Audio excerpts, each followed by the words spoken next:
thank you all. You're all very special that you turned up today. Just for your own news that we've a bit of renovations going on, so for safety, please take care. And if you have to leave the building, do it in an orderly manner. I'd like to take this opportunity to welcome Patrick Cassidy, because he has done a wonderful job here, and you should look at him, tell you himself. Okay, Patrick? Thanks very much, Margaret. Yeah. Right, so everybody, thank you for coming this afternoon. And I suppose I'm part of the committee for the Cootehill 300 celebrations. As you can see over here, our logo. The town was founded officially in 1725, and so this year we're celebrating 300 years of Cootehill. One of the ideas we had as a committee was maybe to put on a photo exhibition based on photos that we already had in existence. There was a heritage association in the town over 30 years ago, and we gathered quite a few photos together at that time. And then the street was being done up over 20 years ago, so the council asked people to move their cars and whatever off the street, and I thought that'd be a great chance to go and take photographs. So I went down with my camera and took pictures of all the 4 main streets in the town. So if you're coming to the exhibition and Cavan Road's not in it and bits and bobs on the outskirts is not there, it was really only the historic 4 streets, because the town was founded on a cruciform shape. So that was actually in 2001. So Mary B just checked the date. I couldn't remember how far back it was. The photographs, you know, those were the days when you took photographs and sent them away to be developed, and you waited for them to come back, and you got excited when you opened them up to see did they all come out or not, or were they exposed, or were they overexposed, or whatever, in focus. So most of them were okay. So I thought, sure, you know, what'll I do with these? And I mentioned it to the committee at the time. And they said, yeah, sure, they're really interesting. Put those up, and then we can compare them with some of the older ones we have. So over the last few days, that's what we've been doing in the library, putting them up, and they will be here now on display for the next couple of weeks towards the end of the year. So Margaret said kindly, and the library staff will facilitate that up towards the end of the tricentenary year. So I suppose just looking back over Cootehill, how it all started, we know that the O'Reillys were here before the Coots ever came, and the O'Reillys were the chieftains of East Breffni. This part of County Cavan was called Tullygarvey Barony, and one of the O'Reilly branches ruled here. Mulmorey Og O'Reilly was his name, and he lived where Bellamont Forest is now. He had his sort of fortress there. When the Cromwellian army came, when the wars began, he was captured, unfortunately, and some of the O'Reilly family were hanged on the estate, and some of them got away. Some of them were allowed to go to foreign armies. Some of them went to fight for the French, to fight for the Spanish. So I've been trying to trace down some of the people who left from Cootehill at the time, but that's a different story.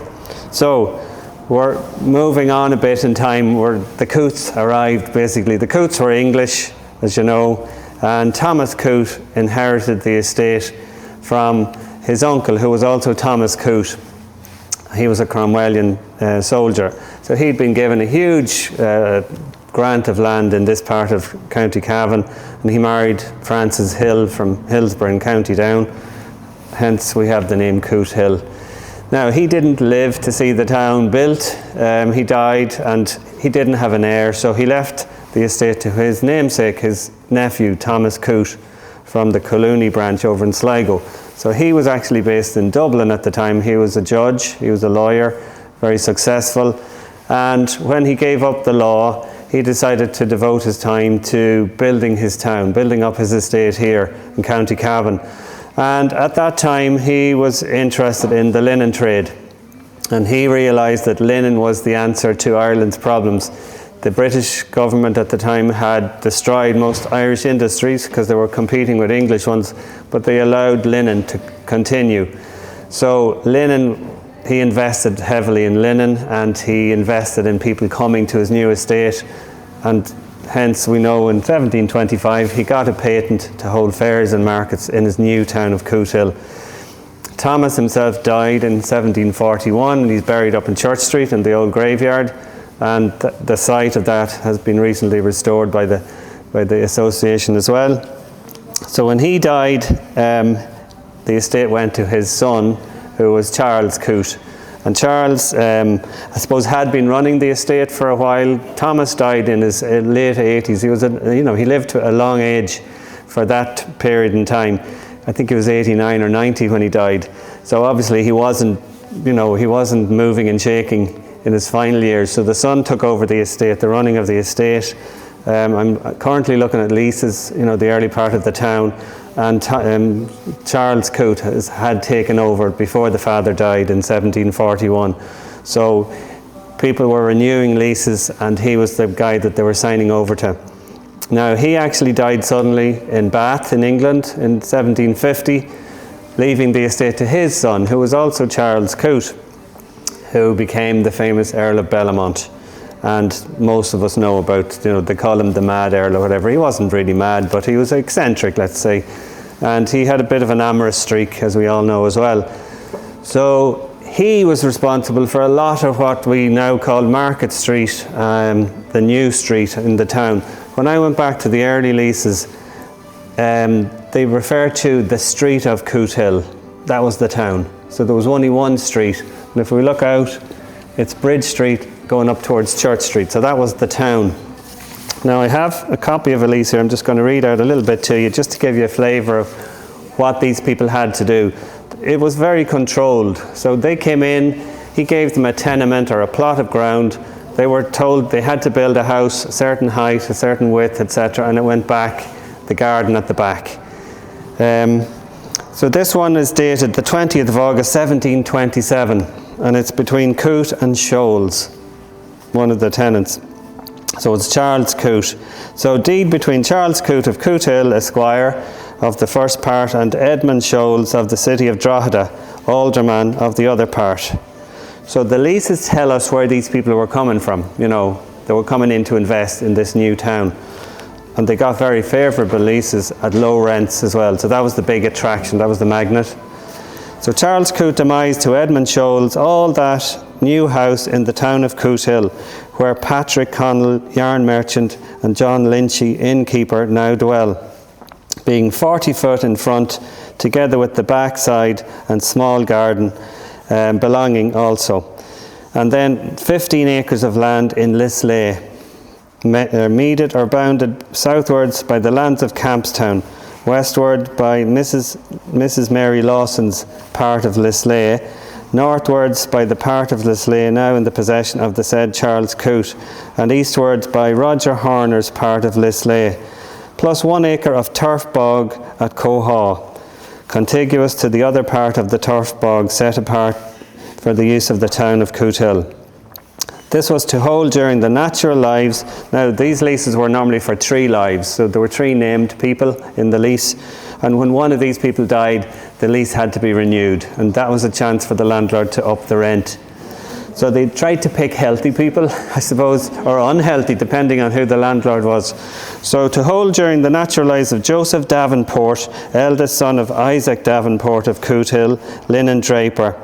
Now I know that he was a Quaker because I did that research on Davenports were Quakers. William Neal of the same linen weaver, and John Crilly, the son of Dennis Crilly, late of Lochgrass, County Armagh, gentleman.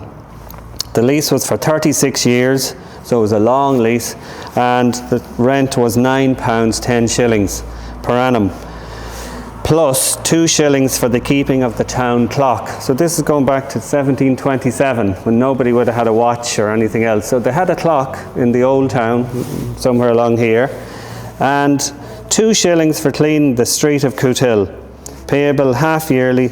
So the half yearly thing was the Gale days, you probably know from your history, the 1st of May and the 1st of November, they had to pay the rent. So these guys had to pay, it was like a poll tax to keep the town clean and to keep the clock ticking, I suppose. So that's just one example, witnessed by Humphrey Evatt, Cootehill, gentleman, William Bevan of Cootehill, merchant, and Elisha Square of Cootehill, merchant. Now all these names are really interesting names. They're all English, and they've all disappeared. So what does that tell us about Cootehill? It was an English Protestant town. It was founded by an Englishman for Englishmen. There were no Irish names in the place. Very few. Some of them were, yes. Yeah, they came in because they couldn't get enough people to come, I suppose. So the local people then were allowed to come in and rent some of the properties off them at big, high rents. So these guys were paying, minimum rent to Mr. Coote, but they were rack renting all their tenants then, who were living in these little squalid houses and whatever. So that was going on for, the best part of 200 years. So, the Cootes came around that period, 1710, 1720, right up until they left in, the 1780s, or the 1880s, I should say, around that time when the Smiths came in. And then, the Smiths inherited the estate, so they inherited the ground rent. So people had to still pay the ground rent to the landlord until the properties were freehold. So the exhibition here today, you'll see it's in different parts. We had to go with the shape of the space we had. And when I got Bridge Street finished, I thought, oh my God, I'll never have enough space for the other 3 streets. But we managed to squeeze them in. So we got Bridge Street as you come in the door, going along the way. And then we have Market Street on the main wall, it being the largest street. And it's in 2 sections, coming from the top corner down, from the left-hand side of the top corner. And then the second part begins at the bank, which was the AIB, down towards the Church of Ireland, going back up the other side. And then we have Church Street, so we sort of ran out of space to go straight across. So you come down on each side for Church Street, the 2 sides of Church Street. There's a very interesting map that you'll see if you come to see the exhibition. It dates from 1841. It's an Ordnance Survey map of Cootehill, the town itself. So it shows you all the properties that were in the town at that time. And, it's really important. It's a very useful map to have when you start looking at, deeds and who lived in what house. And some of these houses are gone, but they're on the map. So it's really important. And then we have Cavan Street, which was the 4th and final street of the old town of Cootehill. And that led to Cavan. Now, some of these leases talked about the high road to Cavan. It was called the high road to Cavan at the time. And the out by the Shercock Road, or we call it Station Road, that was called the Dublin Road. So that brought you to Dublin on the old road system. So that's the 4 streets, folks. Cruciform shape. The landlords, as I say, the landlord system remained until the Brigadier Derek Orman O'Gowan's time. Some of the ground rents were still being paid at that stage. I remember my grandmother who lived in Bridge Street. They had to go down to a solicitor every week with the money, with the rent, the ground rent, so many shillings.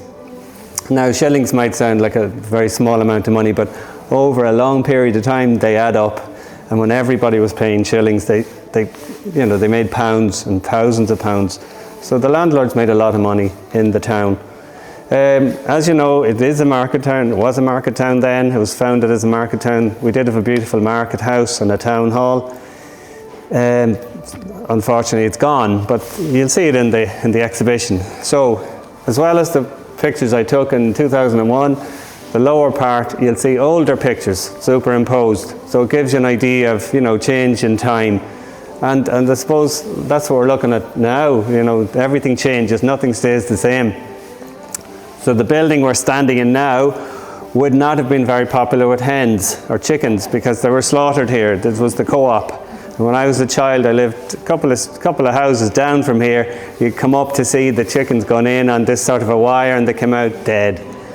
So, and we had the crates at the back. We used to play on the crates. We'd make little camps out of the crates, not thinking, oh God, these are diseased or there's, germs on them. There was no such thing as, that kind of thing in those days. So lots have changed, but lot has stayed the same as well. The 4 streets are still here. The churches are all still in the area. And the people, I suppose. The people have changed and they're still changing, as we know.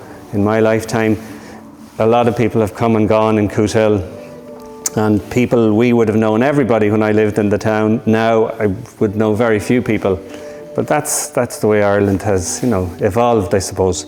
So listen, I hope you enjoy the exhibition. As Mag said, it will be open for a number of weeks, so please do come in, and please encourage children to come in and see it and learn about the town they live in. So thank you very much. Sorry, I meant to say, Hugh O'Brien has done a brilliant amount of work on Cootehill as well. He launched this little book a number of years ago, Market Street, in the 1900s.